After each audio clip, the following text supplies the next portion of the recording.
Welcome to the National Organization for Rare Disorders webinar, All Aboard, How to Identify and Recruit Board Members for Your Rare Nonprofit. My name is Emily Ann Meyer, and I am NORD's Membership Senior Program Manager and your facilitator for this meeting. I am so thrilled that so many of you found this topic of interest, and I'm incredibly grateful you chose to join us today, especially as Zoom fatigue is getting increasingly real. A few housekeeping notes. All lines are muted except for the speakers. We have enabled closed captioning for this meeting. To turn on captions, please navigate to the presenter video on the top left of the Global Meet browser and click the gear icon on the bottom right corner. If you would like to download the presentation slides, you can also do so by clicking the Event Resources section in the bottom left side of your browser. You will find additional board resources to supplement today's presentation in the event resources as well. This webinar is being recorded and will be made available shortly on the RareLaunch program webpage. NORD's RareLaunch program webinars are open to all in the Rare community to provide leaders like you with information, capacity building, networking, and direct access to resources. This is NORD's membership team, and we are working for you. During this webinar, an issue raised or a topic discussed may prompt you to think of a question that does not get specifically addressed within the hour. NORD's RareLaunch team within the membership is always available to help answer this or any of your questions after the webinar is done. I encourage you to reach out to us with any questions by emailing rarelaunch@rarediseases.org. The email address is there on your slides. NORD's mission is your mission. NORD is an independent nonprofit leading the fight to improve the lives of rare disease patients and families. We do this by supporting patients and organizations, accelerating research, providing education, disseminating information, and driving public policy.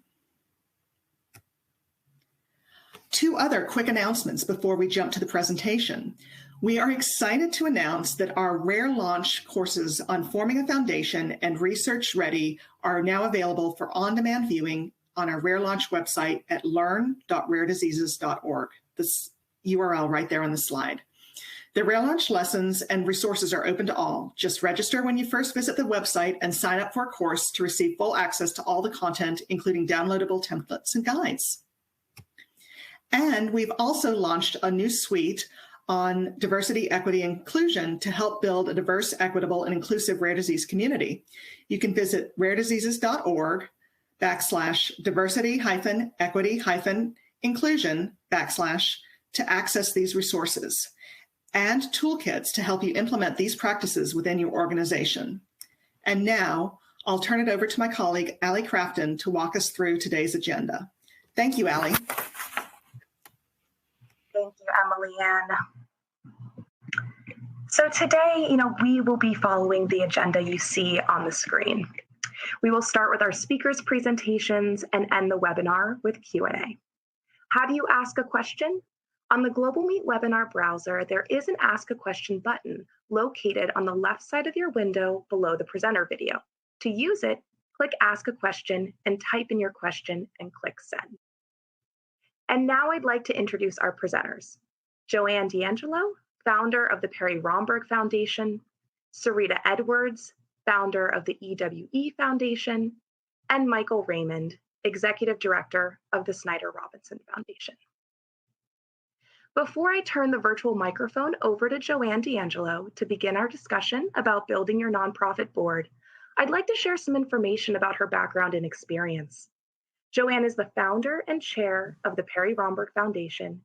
She is a long-term advocate for rare disease research and an active member of NORD's Rare Action Network, as well as the Romberg's Connection, an online support group for people with Perry Romberg syndrome. Thanks for joining us today, Joanne. Take it away. Thank you, Allie, and thank you to NORD for providing me this opportunity to share my story on how I was able to successfully build my foundation board. At age 10, I was diagnosed with a rare disorder called Perry Romberg syndrome. Perry Romberg syndrome is a rare autoimmune disorder, which usually occurs between ages 5 and 15. It is a wasting of fat, tissue, muscle, and bone on only one side of the face. There is no known cause, treatment, or cure. In addition to facial disfigurement, there is typically a wide range of associated neurological, visual, mouth, and jaw disorders. Parry-Romberg syndrome, or PRS, as it is also known, is truly a life-altering disorder. Parry-Romberg was first written about in medical literature by two researchers named Parry and Romberg in 1825. Yes, 1825, nearly 2 centuries ago. Since then, there has been no meaningful medical research into this rare disorder. Clearly, there was a need for a foundation that could serve patients and bring about prospects for research. Given the abysmal history for research on PRS, combined with the heartbreaking reality of young children and their families coping with their very own diagnosis of PRS, inspired me to launch a foundation, and the first step was to build a board. As the founder and chair of the board, I knew I could not do it alone, and I needed a co-chair, a secretary, a treasurer, and a fifth board member. My personal approach was to consider the personal qualities and professional credentials needed by board members. So in thinking about the personal qualities, I felt what was important was a true affinity with the rare disease community, an understanding of the challenges of coping with a rare disease on a day-to-day basis, the energy and never-ending determination needed to bring about change, and the pursuit of research until we found a treatment or a cure, or hopefully both. On the professional side, I felt we needed, for the co-chair, there had to be a determination to carry on the mission. And for a secretary, obviously, someone possessing a true attention to detail. And the treasurer had to be someone with either a CPA or a very strong financial background. Once I had determined the skill sets, I was ready to build my board. Next, I reflected on my friends and my colleagues that I knew throughout my personal and professional life. I looked through my Rolodex. I went through my email and phone directories. I considered my friends, my neighbors, and my colleagues in the rare disease community. I listed them all on a yellow legal pad, and I got to work. One by one, I reached out to the board candidates. I shared with them my personal story of why I launched a foundation. I let them know why I considered them for the board. I invited them to embark on what I knew for them would be a mutually rewarding journey. I shared with them the qualities that I knew they would be bringing to the board. I made sure they knew how much their contributions were going to be valued and appreciated. I did not take any rejections personally, and there were many. If someone said no, I asked if there was anyone they could recommend. And then I made sure to celebrate all the acceptances. Today, I have a committed and driven all-volunteer board that I am truly very proud of. I hope you have found my story helpful and that I have inspired you to start your very own journey. Thank you. Thank you, Joanne. We so appreciate your presentation today. Thank you. And now I welcome Sarita Edwards. Sarita Edwards will share her experience with building the EWE Foundation's board. She is the founder of the EWE Foundation and the mother of Elijah, who has Edwards syndrome. She is an award-winning advocate and a recognized world's top patient expert and social health ambassador. Thank you for being here with us today, Sarita. Please go ahead. Hello, thank you so much for that introduction. And thank you to Nord for allowing me to be a part of today's conversation. I am Sarita Edwards, the CEO and president at the EWE Foundation, is how we say it. EWE stands for Elijah Wayne Edwards. We are a 501c3 healthcare advocacy organization. Our mission is to support families living with Edwards syndrome, which is commonly known as trisomy 18, a rare genetic chromosome abnormality. Also to change the perspective of medical professionals through efforts of advocacy, education, and public policy. The EWE Foundation was established in 2019. Our goal is to bridge the gap between diagnosis, delivery, and quality care coordination.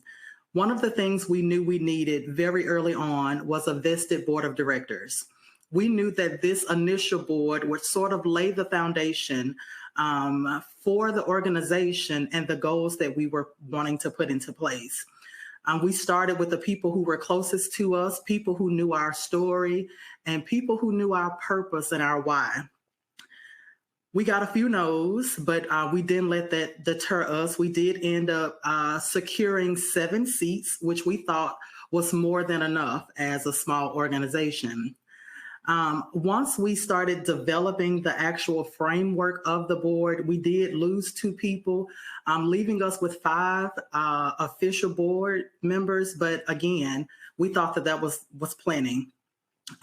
We were very intentional about making sure one of the seats was a CPA. Being an organization that supports bereavement and loss, we wanted to make sure we had a faith leader in one of those seats. Because of the many challenges that infants and children with this diagnosis face, we wanted to make sure we had therapists and social workers. It was really important to think about who we were serving and the goals or the needs that we were trying to meet. During this time, we had 1-year terms for our board, which is what they agreed at our very first board meeting. As we transitioned into our 2nd year, we lost people. And so instead of thinking about how to recruit new people, we did a community call to serve. Basically, we posted on our social media platforms and our website that we were looking for board members. Interested people were able to submit an application right on the website. We review those internally, and then we follow up with those who we thought were a good fit. The follow-up was really to make sure they knew the expectations and the estimated time commitment up front and why we had chosen them. If they agreed to serve, if they agreed to those, then they were selected to serve. Now, as we're transitioning into our 3rd year, we still recruit. We still do community calls, but we have people reaching out to us asking if they can serve on our board.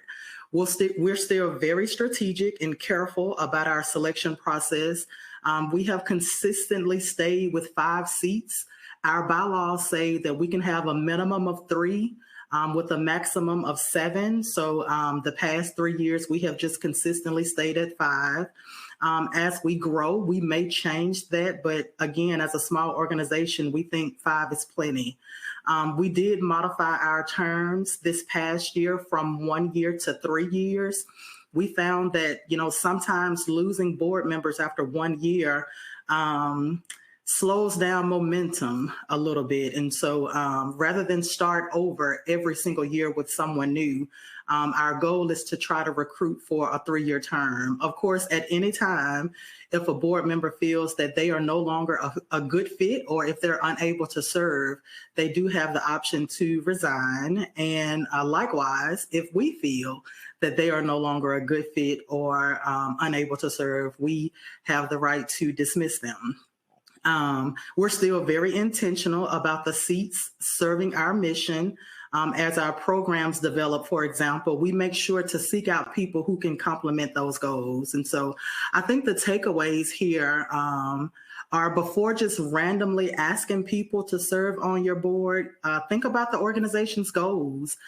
Even if you're just thinking short term, you want people who can complement those goals, even if they don't have nonprofit experience. I think you should think about the roles and the responsibilities you want them to take on, the time commitment, like for meetings, for example, will you meet monthly or will you meet quarterly? Is it going to be a working board? If you are a newer organization, this may be something that you kind of work through with that new board. And be careful with your selections. You're going to have people ready to serve, but not really ready to work. So you really have to be careful in the selections that you choose. Don't choose just anyone for the sake of choosing someone, if that makes sense. I always strive to be very, very intentional. So I hope that was helpful. Thank you so much again to Nord for allowing me to join today's conversation. Thank you so much. We really appreciate you sharing your experience with building your board at the EUE Foundation. And now I will like to present our last presenter, Michael Raymond, who will share his story about the evolution of the Snyder Robinson Foundation's board. Michael is a founding member of the Snyder Robinson Foundation and has served as its executive director. He is a father of 3 children, and his youngest son, Connor, has the rare genetic disorder called Snyder Robinson syndrome. Michael is an attorney and a CPA with many years of experience volunteering for various nonprofit organizations. Thank you for being here with us today, Michael. Thank you for having me. I'm glad to be here and speak about our evolution of our board. Snyder Robinson syndrome is a rare genetic disorder. It's caused by a mutation in a specific gene that causes a problem in a specific biochemical pathway called the polyamine pathway. And when my son was diagnosed at the age of 5, we were the 3rd family in the United States to receive that diagnosis. So it was a very small community of doctors and researchers and families that had ever even heard of this disorder. I'm lucky to be close to Washington, D.C., near the NIH and near NORD, so I was able to plug into a good research community and the resources at NORD early on for support in building out our organization. I attended a Rare Disease Day event at the NIH in 2014. We received our diagnosis in 2013. In 2014, I attended a Rare Disease Day event at NIH, and at that event, I decided that we needed to form this organization. 2 months later, in 2014, we formed the Snyder Robinson Foundation with 5 of the 6 families that had been diagnosed in the United States at that time. Our initial board was comprised of 10 members from those 5 families, mostly parents and a couple of siblings joined the board.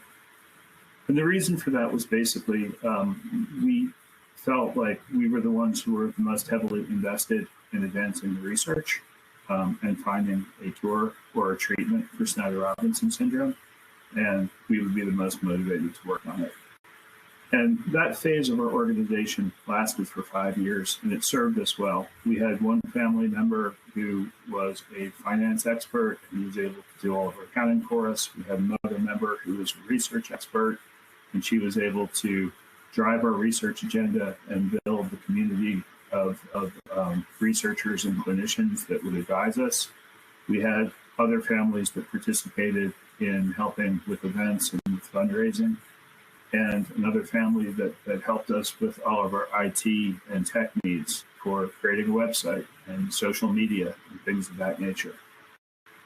5 years into it, we had been advised by several people along the way that we needed to develop a more professional organization with specific skills in in science and research within the regulatory world for drug development.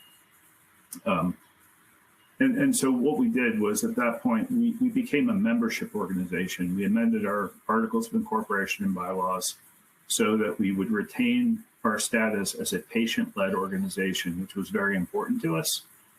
The chairman of the board and the chair of the board and the executive director positions would remain seats that would be filled by patient family members.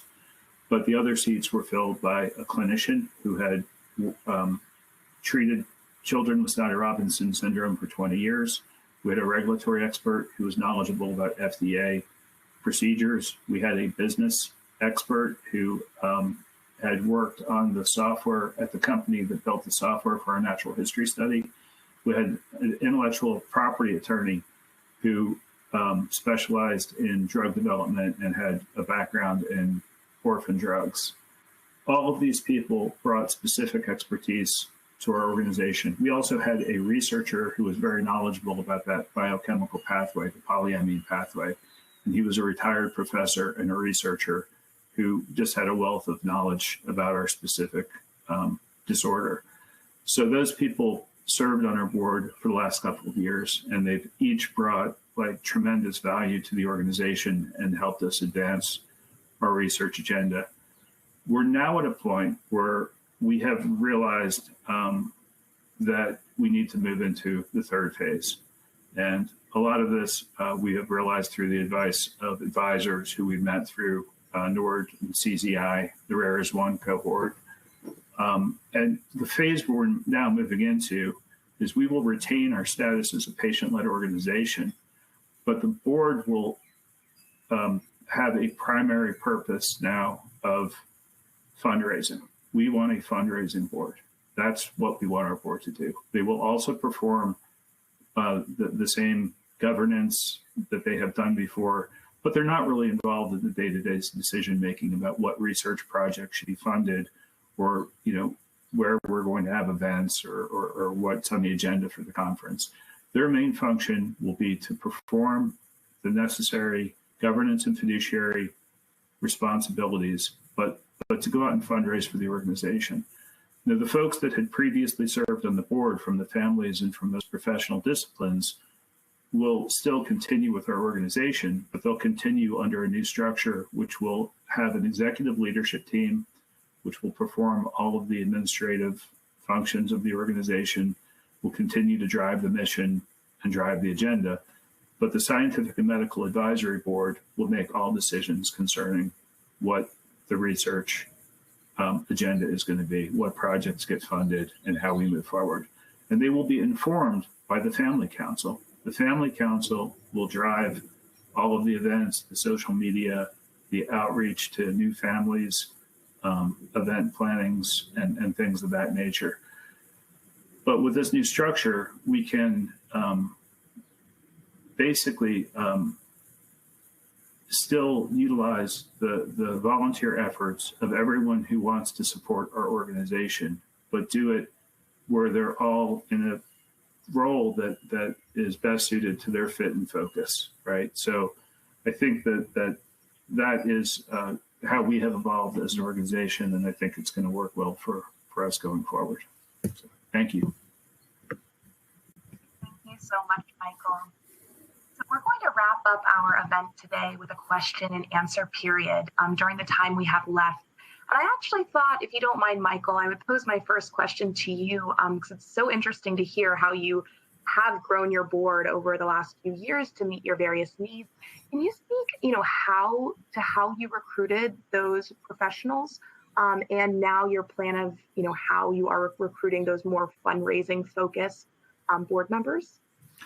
So very similar to what Joanne and Sarita were saying previously. Initially, the first, were the people who had family members who had been diagnosed with the disease. So I didn't select them.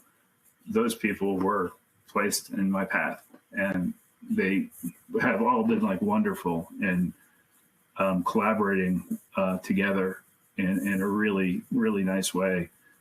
to get our community built and to get us started as an organization. The IP attorney was somebody who I met at Little League. My older boy was on his son's baseball team, so he's somebody I knew from the community. The businessman was the CEO of the company that donated the software to us for our natural history study and wanted to serve. He was very impressed with what we were trying to do, and he has served with us. The regulatory expert was a friend and colleague of one of our board members. The pediatrician was the pediatrician of one of the 5 families who had Snyder-Robinson syndrome. And our researcher was just a renowned scientist in the field who had retired from teaching and, still was very, very interested in the area of biology and chemistry that is important to us, and knew everyone in the field and was just so well respected and generous with his time. But it gave him an opportunity to also, continue his work. So that's how we found our second set of board members. Our third set, we've learned through, we've learned from other organizations that in order to find those fundraising, we're moving out in concentric circles, right? Much as Joanne was saying, it's like you ask folks who they know, and if they don't know anybody, you ask their friends and contacts who they know. And we're going to be moving out. We have recently had families that have been diagnosed outside the United States. One of those family members has agreed to serve on our board. He has business contacts that, work in venture capital.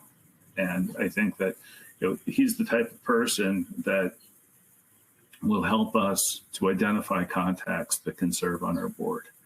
Also just being in the community that we live in, I know people that serve on the board of other organizations, and there's no limit on the number of board members you can have. If people are out there doing fundraising, the Little League I served on had 24 members on the board. There's a local arts organization that has 36 members on the board, and most of those people are doing fundraising. So there are a lot of folks who want to help. It's just a matter of going through a methodical process, find them, ask them, and as other speakers have said, not take any rejection personally. Just keep moving until you find your board members. Wonderful. Thank you so much for that additional detail, Michael. So we have received some really great questions so far, and I'd love to open it up to the full panel to answer a few of them. So my first one is related to, recruiting board members that, come from families personally affected by the rare disease the nonprofit is devoted to. Is it best to focus on recruiting, patients and caregivers? Or, is there another approach that you can take?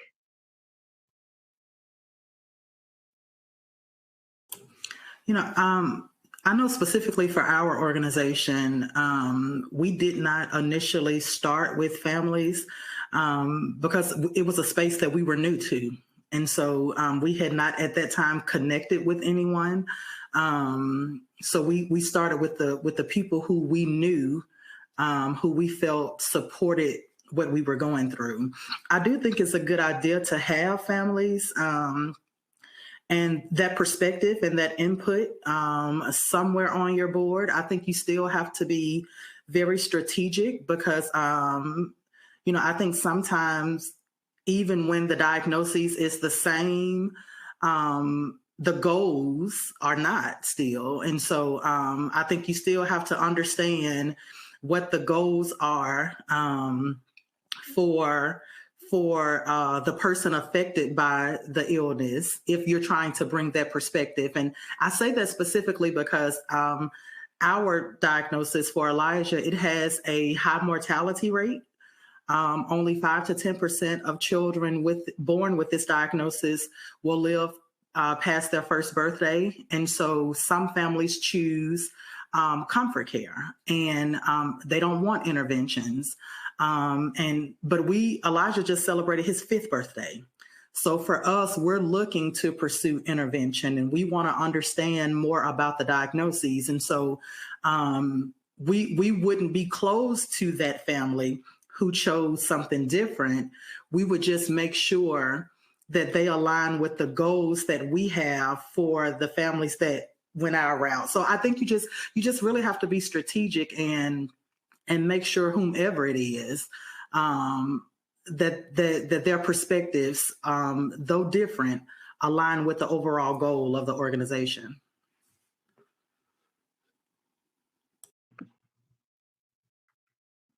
Michael, would you like to add anything?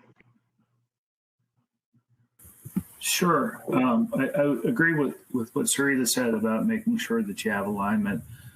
I think that you should definitely be recruiting family members to participate in all of your activities, but that doesn't necessarily mean a seat on the board of directors, because I think one of the constraints that you have to consider is that, you know, when you have a rare disease that requires family members to be caregivers and may entail a lot of medical expenses.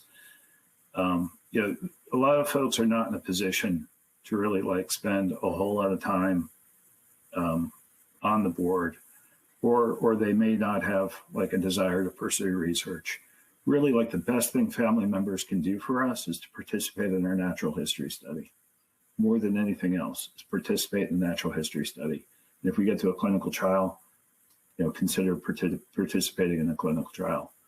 But over and above that, if they can help with fundraising, that's wonderful. If they can do, you know, if there are family members, we had a family member who had a graphic artist that was a sibling of one of the SRS patients, and she submitted some graphic artwork to an NIH contest and won a award for that, and brought recognition and awareness, right, to Sonata Robinson. So there are a lot of things they can do, but it doesn't need to be a seat on the board. When you have folks that have those skills and abilities and have the time and have the alignment with the mission of the organization, then absolutely consider them for a board seat. But find ways of including everyone. Reach out to everybody in your community. Your community isn't just patients, it's also the doctors, the clinicians, the therapists, the caregivers, it's the researchers, the grad students, you know, it's all of those folks. And you want as much of their time and talent as they are willing to give, but you want to put them in the right roles to set your organization up for success. Thank you. And I'd love to pose this next question to you first, Joanne, to get your thoughts and then open it up to the larger group. Because it sounds like you have recruited a really incredible first board for the Perry Romberg Foundation. So how did you motivate those in the community to really step up into a leadership position?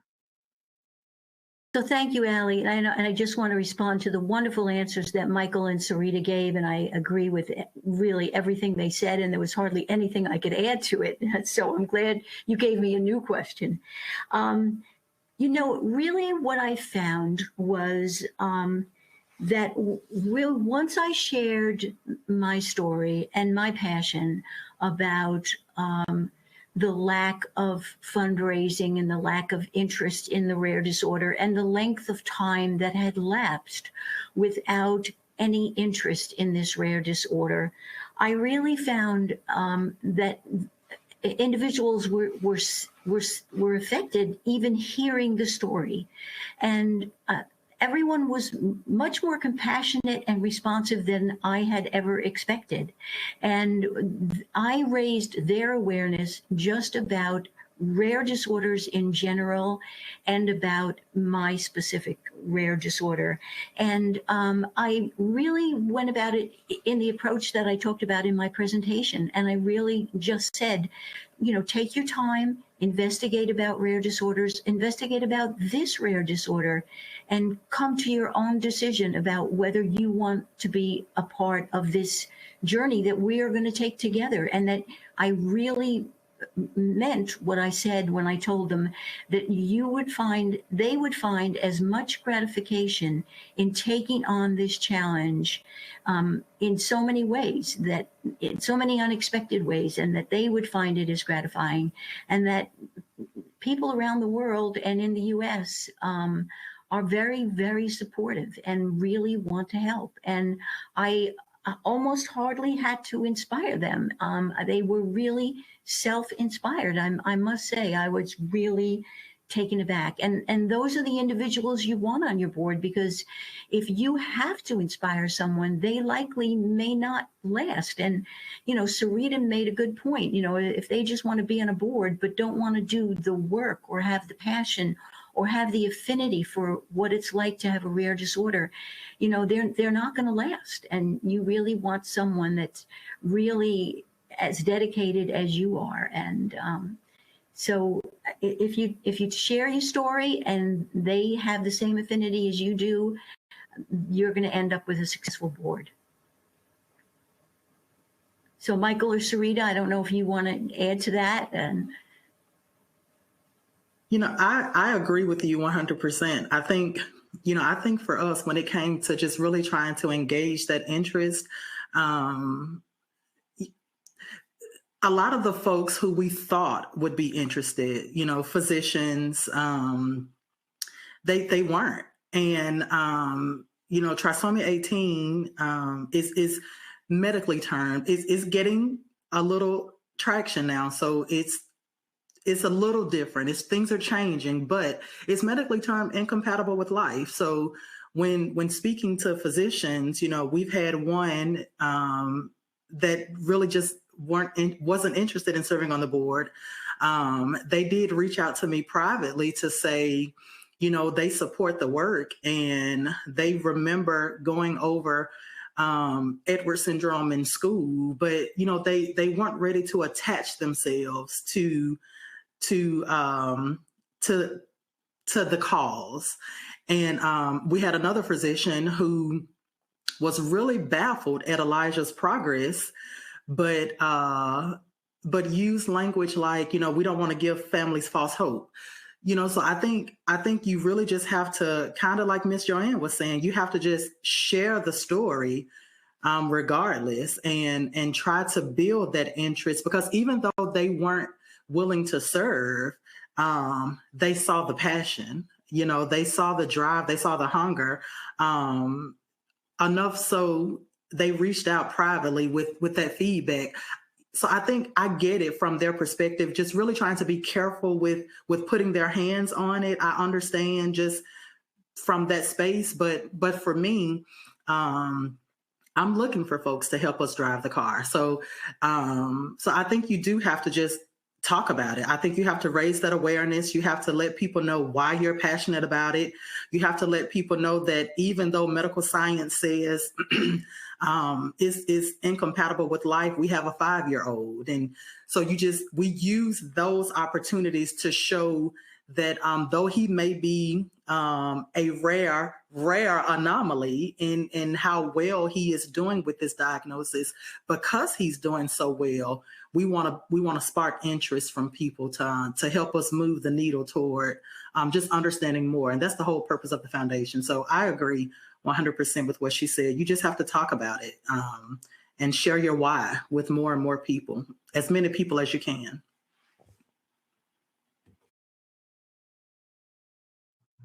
Thank you. Michael, is there anything you would like to add? No, I mean, I think they've covered it. I think that you want to share your story and you want to make sure that your organization is visible, right? So it's really important to find your people. And the way you find your people, right, is you find your patients by making sure that your organization is listed, in all of the rare disease databases. You're on the NORD websites. You're on the websites of your artists and the other, rare disease organizations outside the United States, right? So that's how you find your patient community, right? You find your medical and research community through the doctors that are working on your disease. And if there are no doctors working on your disease, then you go up a level of generality. Like my son's disorder has elements of epilepsy and osteoporosis and intellectual disability, right? So you find doctors that are specialists in those fields. It's the polyamine pathway that's also implicated in cancer, and it's implicated in other more common diseases. So you find researchers that are looking at the polyamine connections to cancer, right? And we were successfully engaging researchers like that. There are institutions that have animal models, like, the University of Miami Drosophila Lab. The Grace I and her students there have been wonderful in building like animal models for us, and Jackson Laboratories builds mouse models. There are people in the research community that want to help you, right? You just need to reach out to them and connect with them. This is like a little far afield of board members per se, but you need to think broadly about your community and then bring those resources to bear in the right roles within your organization, or partnering with them outside of your organization as well. Fantastic. Thank you so much for those thoughtful responses.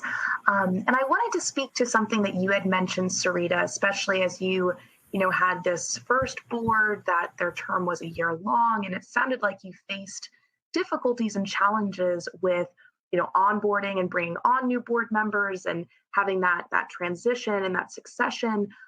Is there anything that you are doing now to plan for, the next round of board members you're going to have, or managing that onboarding process? Would love to hear, just what you all learned from that first situation and what you're doing now.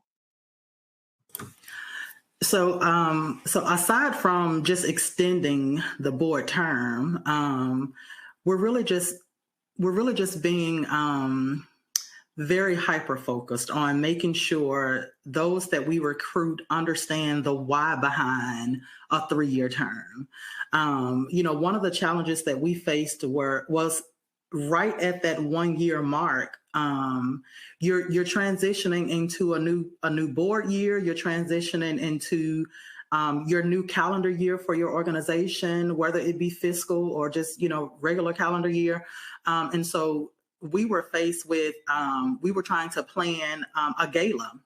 And so now with new board folks, you're trying to get them up to speed on all the things that we had been working on. We had members of Congress confirmed to attend, them and their wives. And so it was just hectic trying to facilitate all of that at the same time. And so COVID actually happened and we weren't able to do any of it. We had to cancel the entire event. That was March of 2020.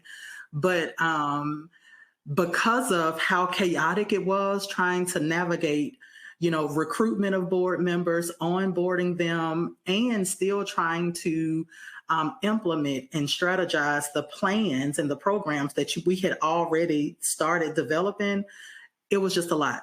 And that's when we talked about it this second year, and and we just kind of, talked through, is it, several of you are staying anyways.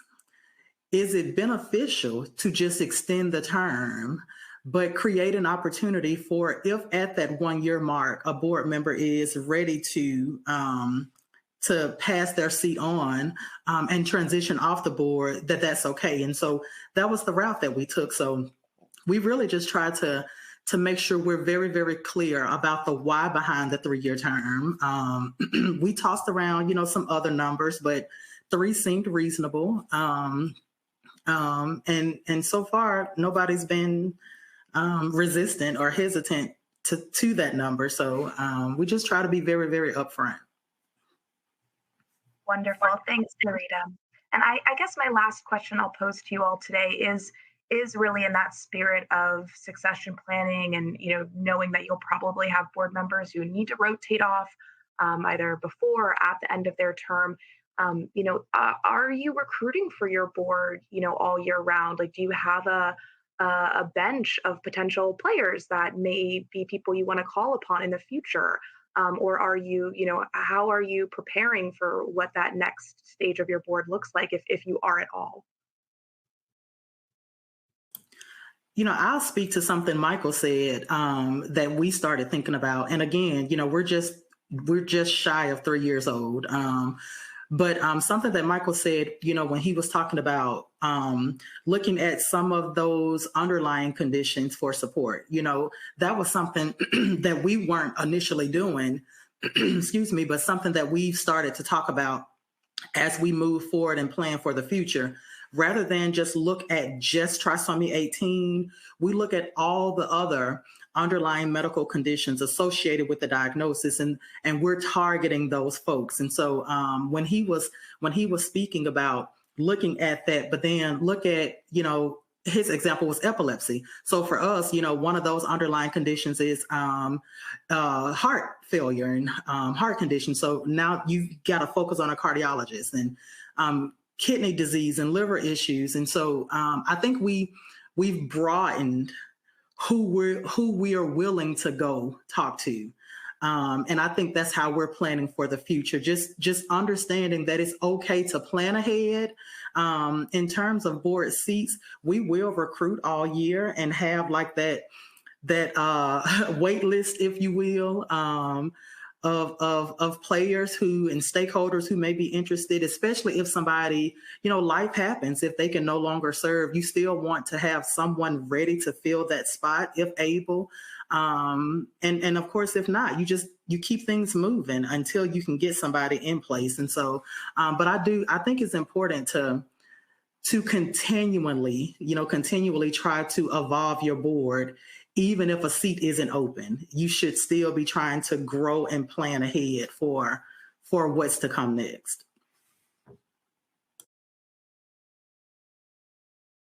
Yes, and I would agree. I totally agree with what Sarita just said. Although our board is extremely new, we're just a year old. I always have in the back of my mind, whenever I meet someone or someone expresses a sincere interest in our foundation, I really always put them in the back of my mind as, gee, could they be a potential candidate for the board, and what skill sets do they have that they might be a member of the board? Because, to really, it's a very ambitious endeavor to run a board. It's a very big responsibility, and life happens, and you always need to be prepared to fill a slot or maybe even 2 slots. So I feel that I would be remiss if I was not always thinking about or lining up potential candidates that could fill, a slot or 2 slots on the board. I think that's a part of being running a responsible foundation. And I'll turn it over to you, Michael. I'm sure you have some thoughts as well. Well, a couple things. One thing is maintaining continuity, right? And so one of the reasons we're transitioning to this 3rd phase, right, is by delegating some of these responsibilities to volunteers that are members of our sort of either our executive leadership team or our scientific and medical advisory board or our family council, right? They can serve in those roles indefinitely, and we can maintain continuity without necessarily having them occupy a board seat.